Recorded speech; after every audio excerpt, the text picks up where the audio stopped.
Good morning, beautiful people of the Center for Spiritual Living. That's lovely. We're talking this month about service. Service as a spiritual practice. And we began on the first Wednesday of the month with a tribute to the firefighters who were lost in that incredible blaze, the hot shots. And then on the first Sunday, we talked about the program, The Mission Continues, that helps veterans who have been scarred in battle, who are, when returning to our country, help them to reconnect with servants-oriented projects so that they can find their sense of community and value and worth in the world again. And this week we are expanding our view from service to and in our country to a larger picture, service to the entire world, whether here or abroad. And when I think about service to the world, I can't help but think of the great heroes of service to humanity who, through sacrifice and their work, have changed the course of history and changed the lives of many individuals. For example, I'm thinking today of former President Nelson Mandela, who is in a critical state but improving and is probably going to even be able to leave hospital shortly. And I'm just thinking about the intolerable amount of time that he spent in prison. And when he emerged, when he came out of prison, it was one of those things where people who were following it knew where they were and what they were doing at the moment when he came out. I remember it very specifically. And of course, when he emerged as a hero not only for his nation, but for people all over the planet, because he emerged as a symbol of the culmination of steadfastly saying yes to human rights in the face of such tyranny. So he became a symbol of freedom for so many people, and to this day he's referred to as Madiba, which in his language means the father of the nation. And he did a terrific thing for humankind because he fostered racial reconciliation by initiating the truth and reconciliation process in South Africa, which, if you don't know anything about that commission, or if you haven't heard any of the recordings or read the transcriptions, you should. It's so moving. What he did for people was give a voice to the past human rights abuses that happened in his country, so that in the telling of the pain and anguish, there was the opportunity for deep fracturedness to begin to healing. Amazing work. He received the Nobel Peace Prize for it in 1993, and also the U.S. Presidential Medal of Freedom. It was highly honored all over the world because of his work, his service to the world. And I can't help but think also of other great leaders like Mahatma Gandhi, who refused to bend to the injustices of the ruling government, the British government, during the time he lived there. He too, in his own language, is known as father. He's called father of the nation too. And what happened is that the British government passed a law saying that the Indians weren't allowed to produce their own salt from their salt beds, and they had to buy the salt that was monopolized by the British-run companies. And that was just one in a long string of injustices. And so what he did was mobilize the whole nation to walk by foot, obviously, to walk to the ocean, to the salt beds there, which was like, I think, between 200 and 300 miles that walk was, as a non-violent defiance against this unjust law. And when they got there to the ocean, the British had already gone before them and destroyed the salt beds. But in a sign of defiance, he got there and bent down and touched a last bit of salt remaining on the ocean bed. And in that moment, he broke the law and was imprisoned. And through his imprisonment and through his hunger strikes for various different things, he changed the face of India and the world. He changed the course and direction of history. And interestingly, about this great server the servant to humanity is that his faith, like our faith, is steeped in oneness. And this oneness philosophy of his did not prevent him from taking a civic stand, did not prevent him from taking a stand for justice and for equality. And I think sometimes we don't speak up. We stand in our oneness and let the world proceed. I can't help but think also of Dr. Martin Luther King Jr., who, like Gandhi, mobilized a whole nation before there were such things as cell phones and email and the web and any kind of sophisticated communication engine, because of the power of his vision and the justice of his idea and the rightness of the movement he was supporting. And as a result, you know that Dr. Martin Luther King is known across the world as a symbol of freedom. I think maybe can there be another person who has as many roads and streets named after him as he does, as a symbol of our respect and gratitude? And he received also the Presidential Medal of Freedom and the Congressional Gold Medal, and he had 19, I think, was it 86, that there was a federal holiday for him. And there's the memorial statue recently now on our National Mall, I think as recently as 2011. I went there to see it. It's very, very moving. And he also had the Nobel Peace Prize. And why? Because he was combating racial inequality through nonviolence by really saying something. He stood for it.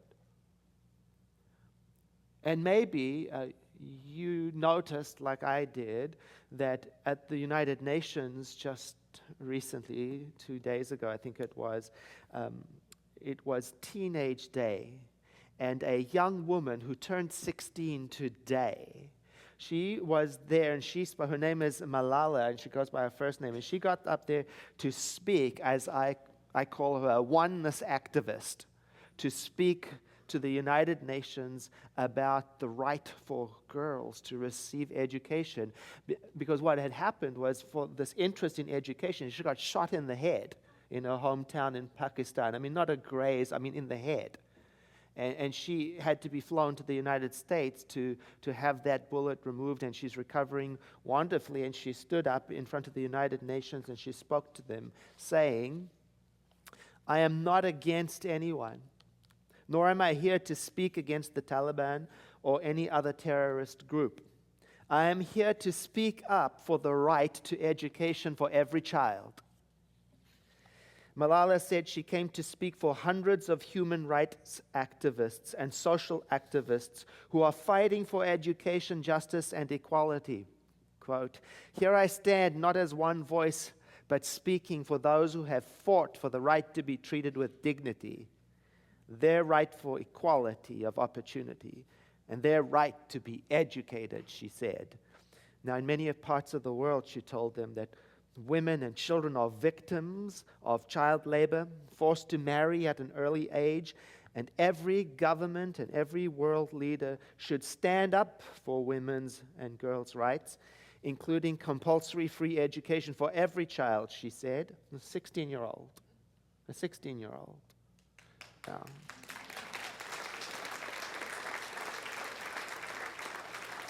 She says, "When we were in class in Pakistan, we realized the importance of pens and books. The extremists were afraid of education. That is why they're blasting schools every day, because they're afraid of progress, afraid of change. But if women and young people rise up and demand their due, no one can stop us," she said.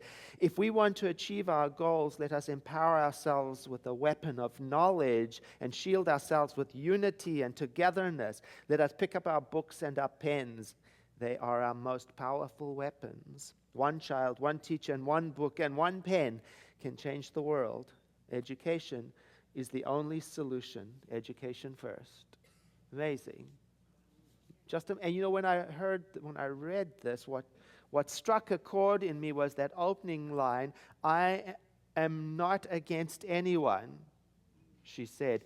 And it struck a chord in me because our own founder of this faith tradition, Ernest Holmes, in his very last public address at Asilomar Conference Center in Pacific Grove, he delivered a sermon that's very famous among adherents of this faith. It's called the Sermon by the Sea. And in it, he said similar words. He said this: "Find me one person who is for something and against nothing, who is redeemed enough not to condemn others out of the burden of his soul, and I will find another Savior, another Jesus, and another exalted human being." Wow.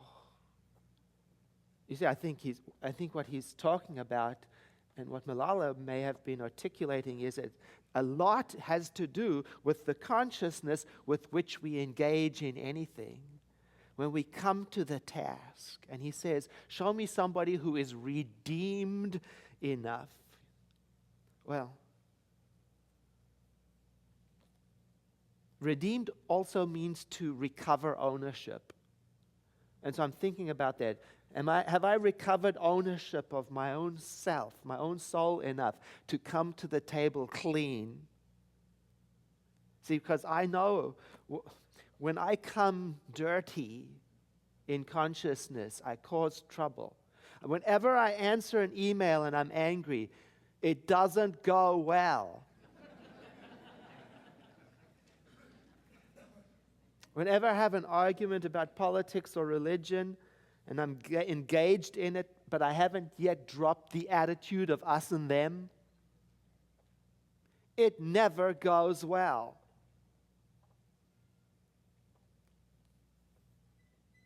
And so I have learned at the Center for Spiritual Living that it is contradictory for a peace activist to use violence. And it is contradictory for a oneness advocate, my new name, to use division and enemy images and us and them strategy. It's really hard. I know. And I think that's why so many good people choose ignorance. Because it's less disturbing than knowing. That's why I think so many people choose, out of that not knowing, to do nothing and say nothing.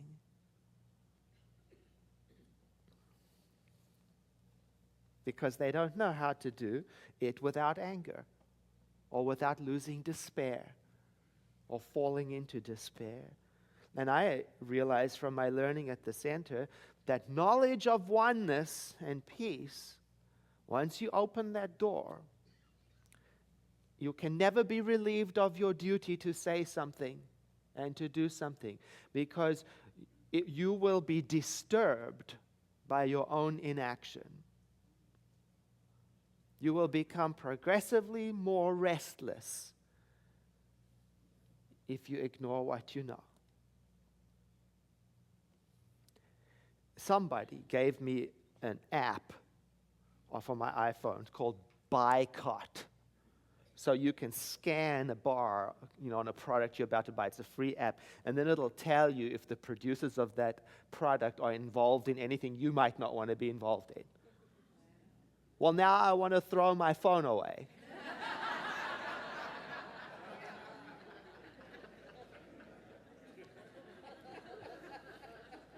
I don't want to know what went into making it.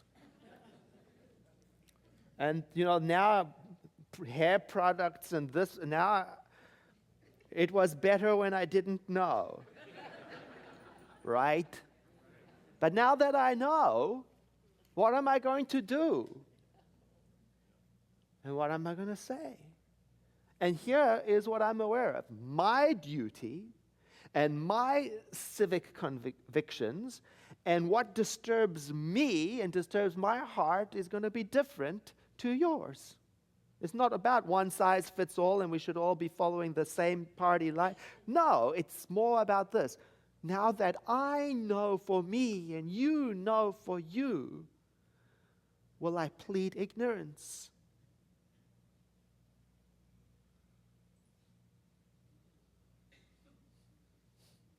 It's not easy, I know. It's not easy to do what our founder said, to be for something cleanly without being against. It's not easy. It's an attitude of mind, but it's a worthy and important attitude of mind to attempt to foster.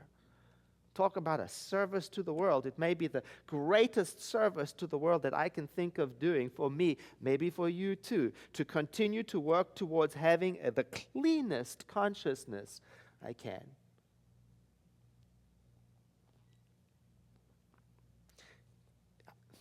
In the recommended book of the month, Invisible Acts of Power by Carolyn Mace,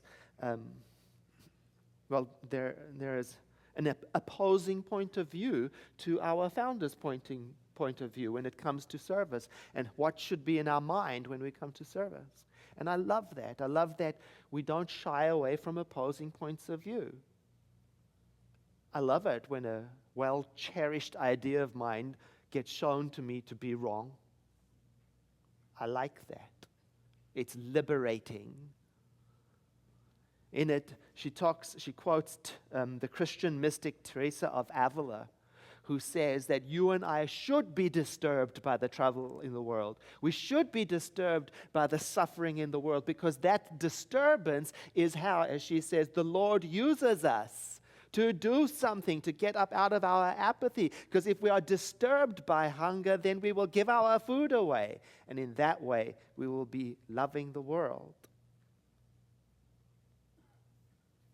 It's a commentary on the Jesus statement about loving each other being the sign of our true study of oneness. That's my paraphrase. Now, the opposing point of view from our founder says we must be careful that when we go into the world to help, that we do not take on identity with the suffering of the people that we are helping, lest we become ineffective by then adopting the whole thing. So somewhere between the 2 points of view, there is a middle ground.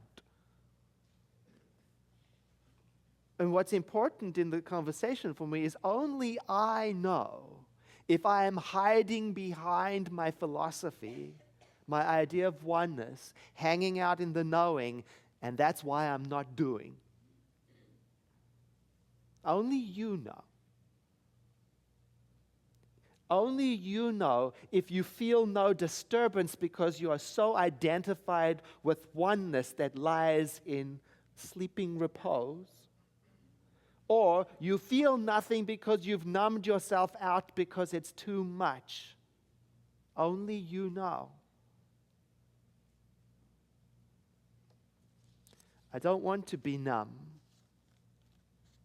I want my love of oneness to excite me into action.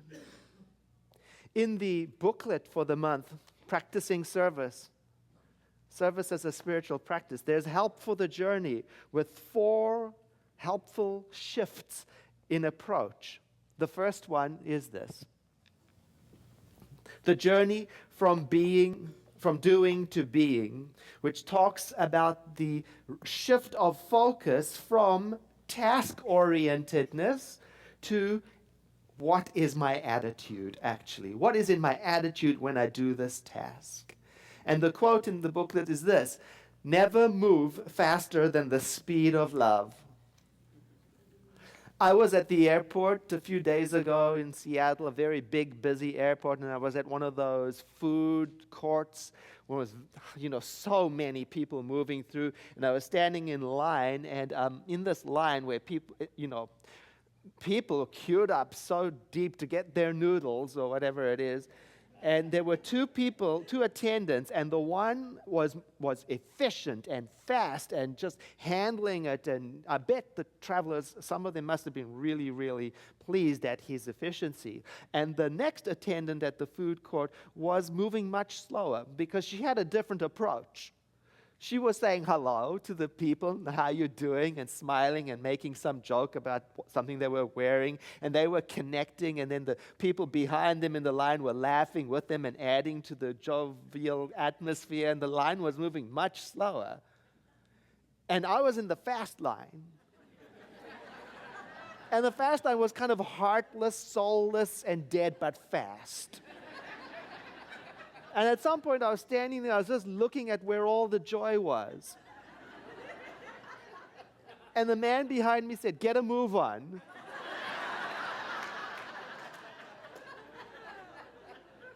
He didn't say exactly that, but you get the idea. In the booklet, there's another quote by Barbara Johnson, and I apologize, I don't know which Barbara Johnson, but it says, "Never let a problem to be solved become more important than a person to be loved." And that is an attitude of mind we try to foster here when we get involved in the world. We try to say, never let a program become more important than a person. Family, friendship, people, so important.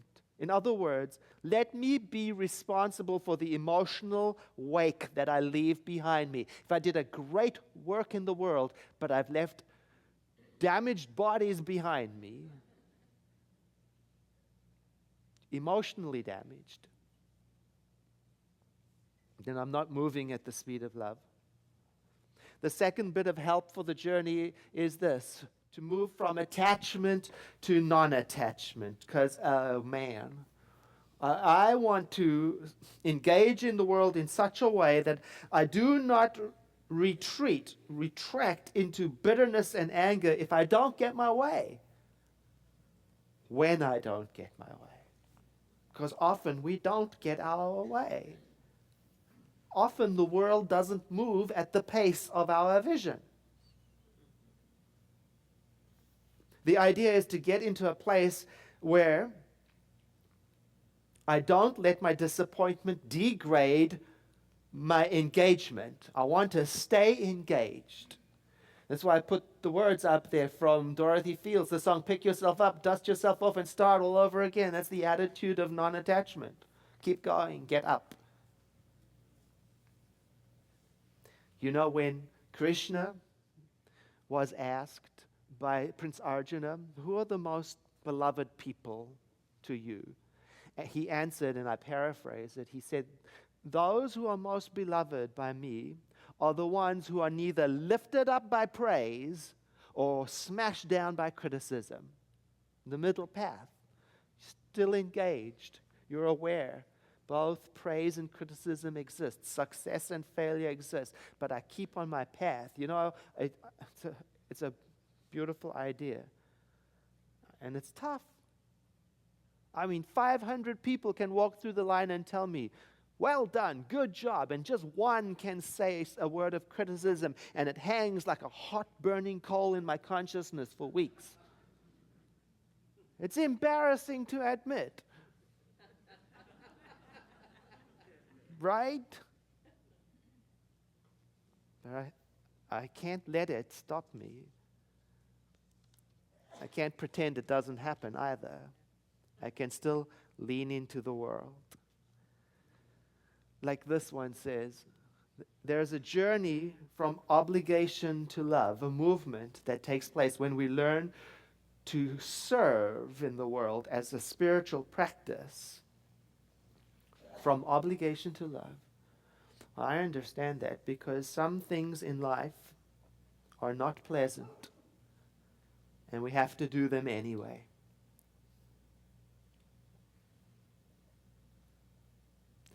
When I first became a minister, and I moved to this area, many of the memorials I was called to do were for the people in the community that I had not known long enough, really, for it to get to me. Until I had to bury my first friend. And when the family asked me to do the memorial, I didn't want to do it. It was too hard. I didn't know how to do it. I did it, and there was that moment when I realized I was doing it out of a sense of have to, and at the same time I wanted to. And I saw that journey to This is the movement, to find the peace and the joy and the willingness to be engaged both in pleasant things and unpleasant things. To just don't let my aversion to discomfort and hardship stop me from being full-heartedly available and engaged in the world. So in selfless service, we offer ourselves not from a sense of obligation, even though sometimes we feel like we have to do a thing, but we offer ourselves because of our sense of oneness, our identification with each other. That's what draws us and pulls us forward through the difficult things also. Because the one I love lives inside of you, I lean as close to you as I can. As Hafiz, I understand it. That's what pulls me forward when I think that the Divine One, Spirit, is in you.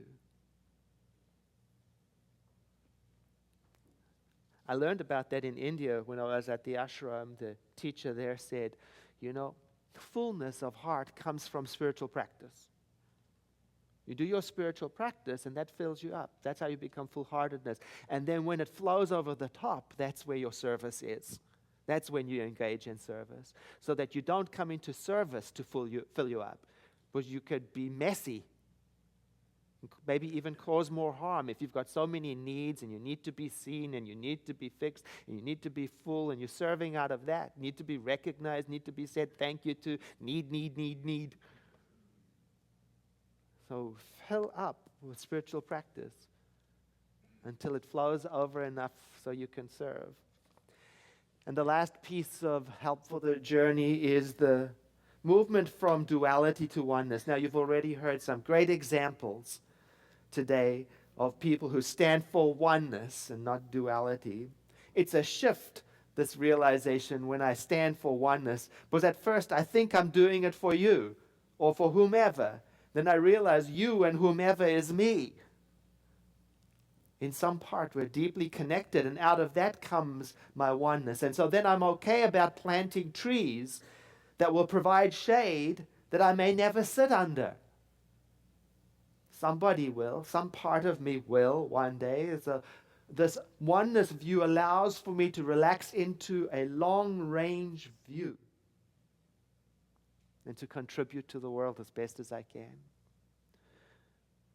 A beautiful way to contribute to the world, talk about a long-range view, is to participate in one of our ministries at the center, our new Heart Safe ministry, which has the goal of teaching as many people as possible how to do the hands-only CPR. And when you do the training, you get this beautiful bracelet. It says, Center for Spiritual Living Heart Safe Ministry. If you've got 30 seconds, when you leave here today, you'll see the tables outside on the sidewalk where they're teaching people to do this hands-only CPR. The goal is to teach as many people to do it so that we can increase the number of potential lifesavers in the world. And learning to do this and being willing to use it if necessary, oh my God, is truly an act of stewardship and service for our world.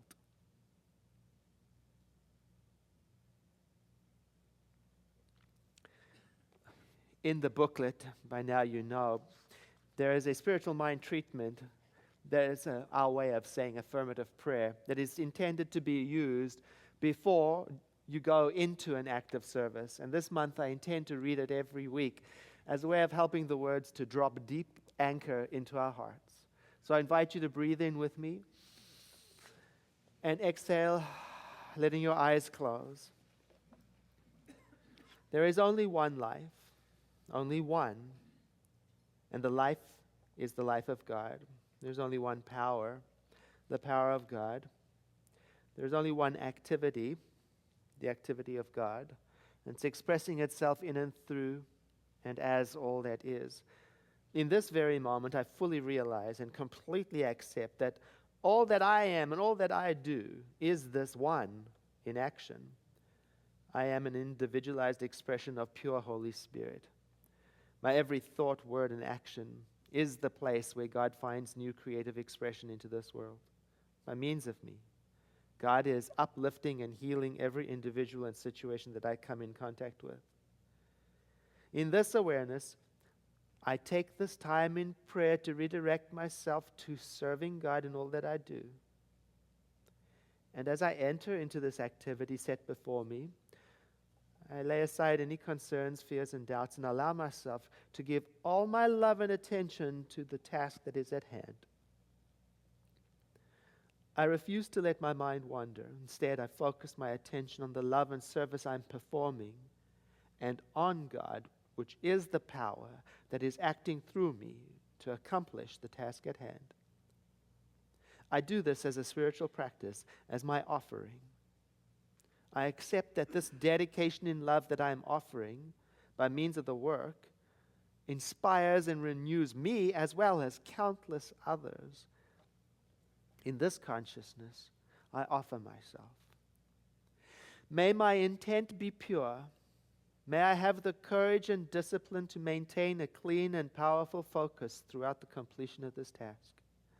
May my heart be as wide as the sky. May I have the compassion and openness of mind to completely accept and honor the other people who are working with me. May the fruits of this work uplift and heal all those it contacts. May the grace of God awaken me and guide me. I give thanks for the truth of these words as they are revealed to me, and as I go forward, now they stay with me. I give thanks for this opportunity to serve. I give thanks for my life and for the unlimited joy and love that is God in me and as me. And I invite you to breathe in with me now, to exhale into a moment of quiet contemplation.